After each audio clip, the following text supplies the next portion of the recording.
East Africa. Welcome to Ethiopia. Welcome to the land of runners. Welcome to Addis Ababa. Welcome to the Great Ethiopian Run.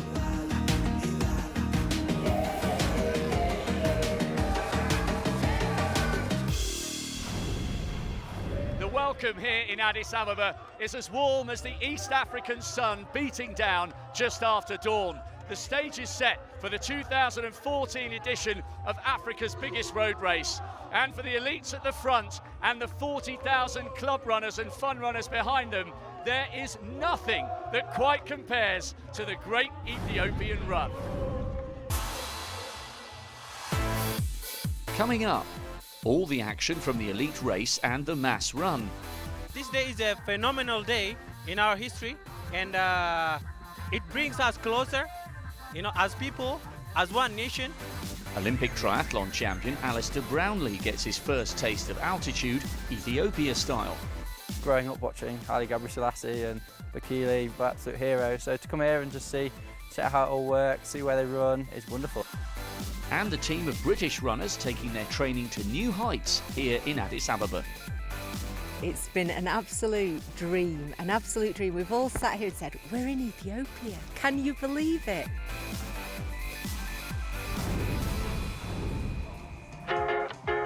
As the streets of Addis Ababa fill with runners ready for the 14th edition of the Great Ethiopian Run, the atmosphere that makes this event unique begins to build.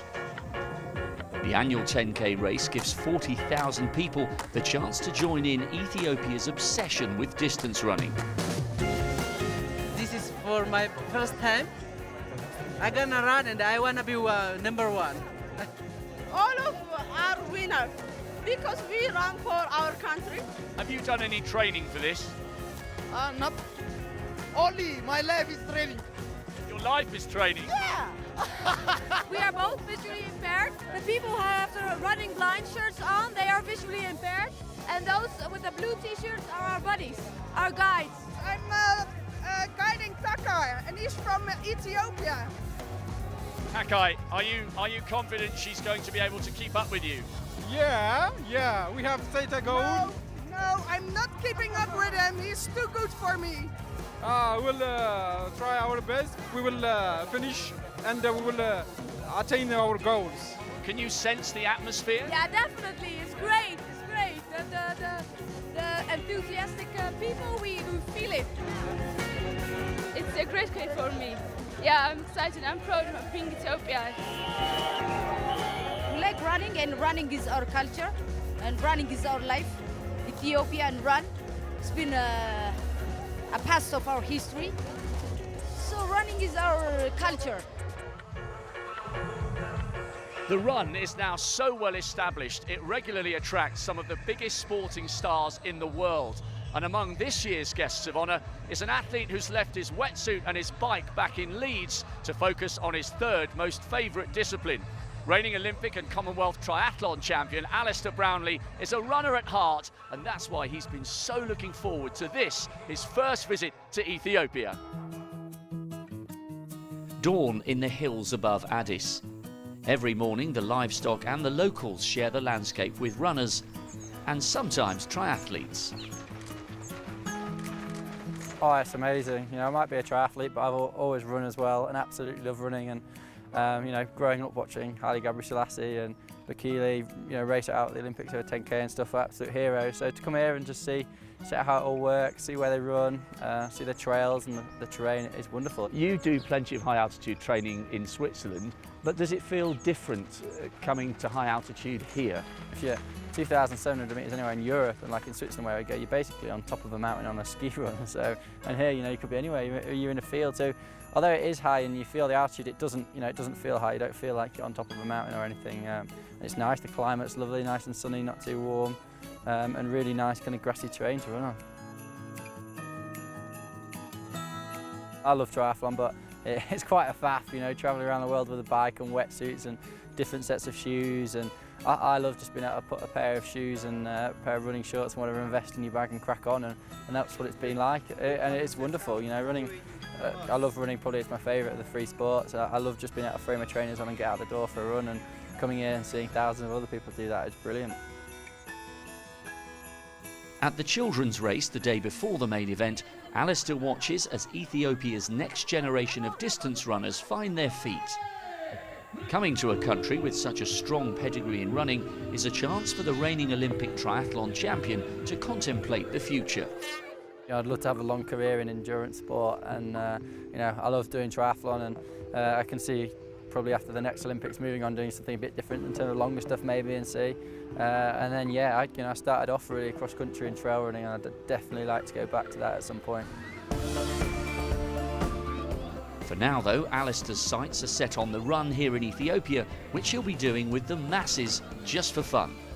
I think if I started at the front and tried to run hard, I'd get carried away, and I don't need that at this time of year. So I'm just going to enjoy being here and really soak up the atmosphere.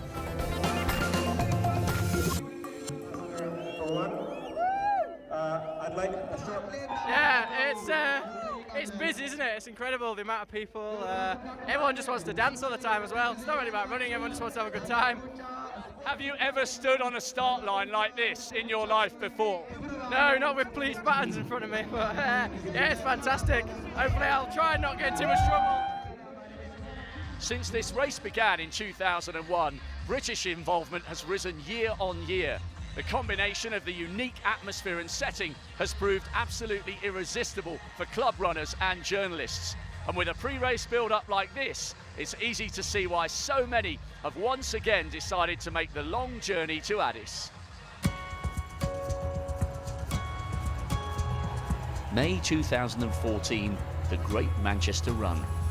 A long way from Ethiopia, but this is where Stockport Harriers proved themselves the fastest club team, and with it won a running holiday like no other.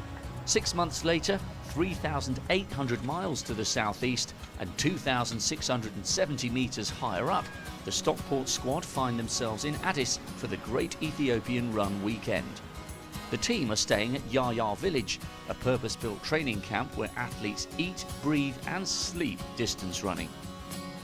It's been an absolute dream, an absolute dream. We've all sat here and said, we're in Ethiopia, can you believe it?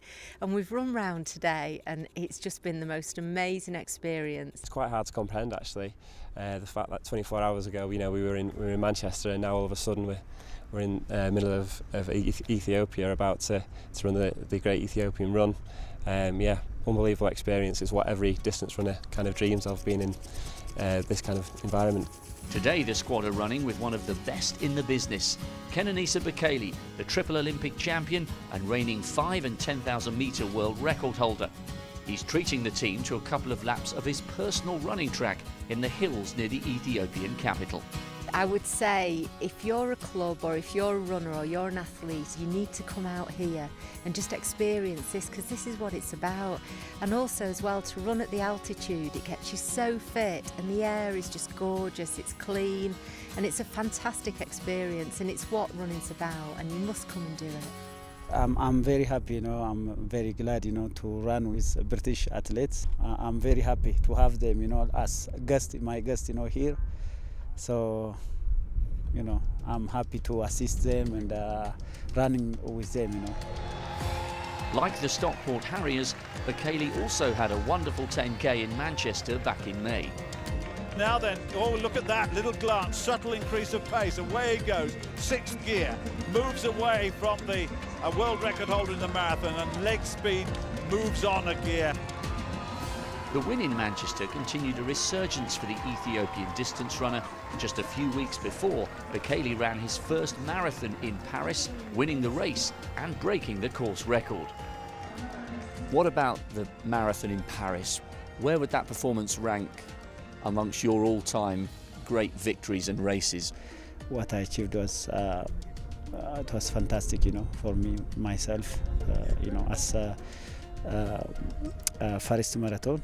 So I'm so glad about it. I'm so happy, and it gives me confidence and motivation, for the next race. If you were able to break the marathon world record, would that give you more satisfaction, do you think, than your world records on the track over 5 and 10,000 metres? of course, it will be special, you know, if I broke that record. Also, if I have really, it will be great, a great thing, you know. So my dream to run, you know, to have all the record. If Bekele does go on to add marathon records to his Hall of Honours, the photos the Stockport runners have with him will become even more treasured. They're savouring every moment here in Ethiopia. Here it's all just about the purity of running. You know, you're literally out there and you're just enjoying the atmosphere, you're enjoying the hills, you're enjoying every part of your body's working. It feels fabulous.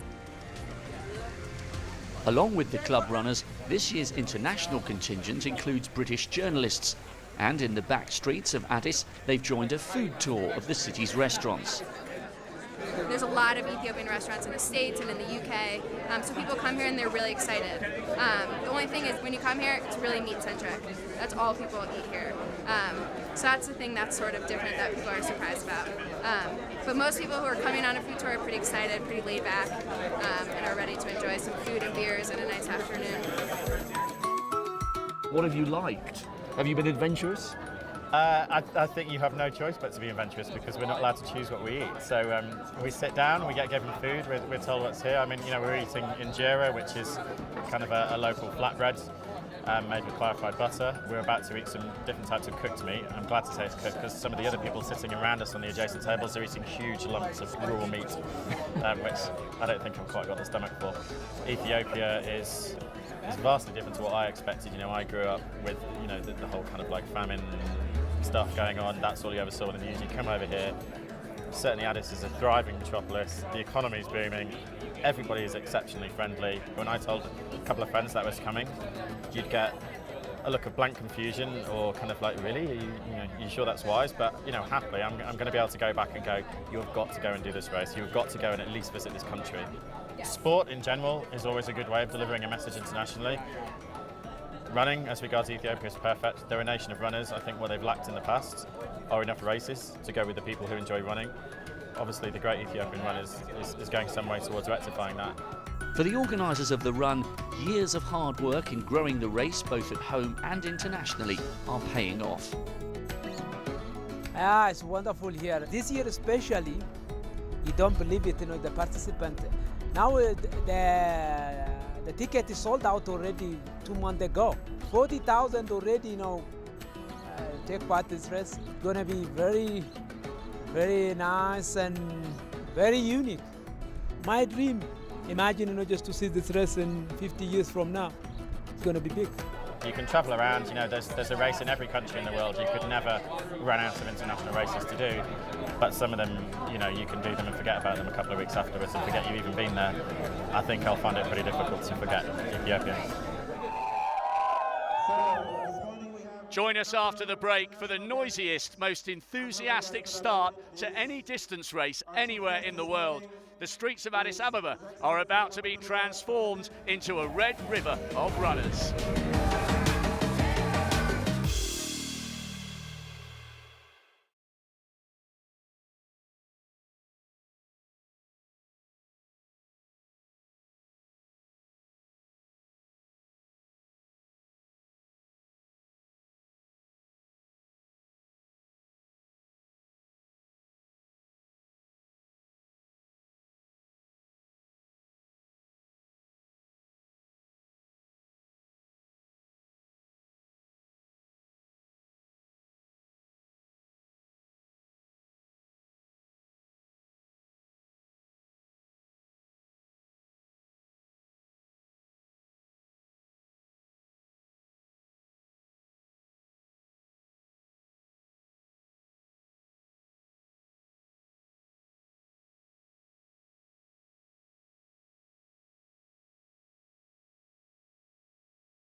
Welcome back to Addis Ababa for Africa's biggest road race. There are 40,000 runners behind me, and the sense of excitement is growing because the 2014 Great Ethiopian Run is just about to start. So let's join our race commentator Tim Hutchings for this carnival of distance running.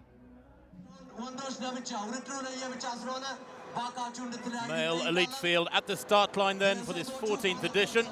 Glorious weather. It's 8:57 in the morning, the start time for these men. The women will go off 1 minute behind them. Then the masses at 9 a.m. Away they go, this big elite field. It's around 300, 350 strong. And what they do know is that these first 5 or 6 kilometers of the 10 kilometers are very, very fast. Majority of it downhill. Of course, there is a huge spectrum, a very broad spectrum of abilities and experience in this race. Very often in this sort of event, the athletes with little experience surge off from the gun and then fail to maintain that tempo even before halfway. The more experienced athletes will be back in that huge pack spread across the road, some 15 wide, and biding their time. At 56 it is, Telila Abate at the front in the blue and white, looking strong and confident at the moment. That's not hard to do. Well, the masses, of course, back in further back down the street, getting ready. 3 separate starts for the 40,000 thereabouts in the mass field. This race has grown and grown over the years. The biggest field prior to this year was in 2012 when there were 35,000. The ladies, their time to get underway. About 150 strong, this elite ladies field. Some very, very good athletes in there, including one athlete going for a retention or a regaining of her title, Wure Ayalu, the most experienced in the field, up against many, many unknown athletes here, hoping to make their mark.